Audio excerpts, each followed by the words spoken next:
আরো উৎসাহিত করি বাংলার প্রতি, বাংলা ভাষার প্রতি। তাই তো আসলে পহেলা বৈশাখের একালে এবং সেকালে আসলে অনেক পার্থক্য হয়েছে। যেমন জেন এক্স থেকে শুরু করে মিলেনিয়াল, এরপর জেন জি এবং জেন আলফা, সবাইকে যদি আমরা আসলে আমাদের বৈশাখের আমরা কি করেছি তাদেরকে যদি একটু অবগত করি, তাহলে তারাও কিন্তু আমাদের দেশের সংস্কৃতি এবং ঐতিহ্য সম্বন্ধে আরো অনেক কিছু জানবে। তাই এখন আমাদের ইয়াংস্টার নুবাইশা আমাদেরকে আমাদের বাংলা সংস্কৃতি সম্বন্ধে যতটুকুই জানে সেটা আমাদেরকে বলে শোনাবে। নুবাইশা, তুমি কি রেডি?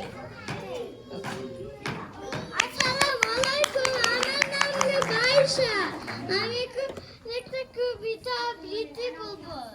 কবিতা আবৃত্তি ওই দেখাতে তাল গাছ, ওই দেখাতে তাল গাছ, ওই আমাদের গা, ওইখানেতে বাস করে কানার বগিচা, ও বগিচি গাছ কি পান্তা বাচ্চা কি পান্তা আমি খাই না, পুঁটি মাছ একটা যদি পাই গাবুস গাবুস অনেক অনেক ধন্যবাদ নুবাইশা। নুবাইশা, তুমি কি বলতে পারো তোমার অনুভূতি কেমন আজকে এই স্টেজে সবার সামনে এই পারফরমেন্সটি করে? তোমার কেমন লাগছে? হ্যাঁ, কেমন লাগছে তোমার? আমার ভালো লাগছে। তোমার ভালো লাগছে? তুমি পরবর্তীতে আরো সুন্দর সুন্দর কবিতা এবং গান সবাইকে উপহার দিবে, তাই না? হ্যাঁ, থ্যাংক ইউ।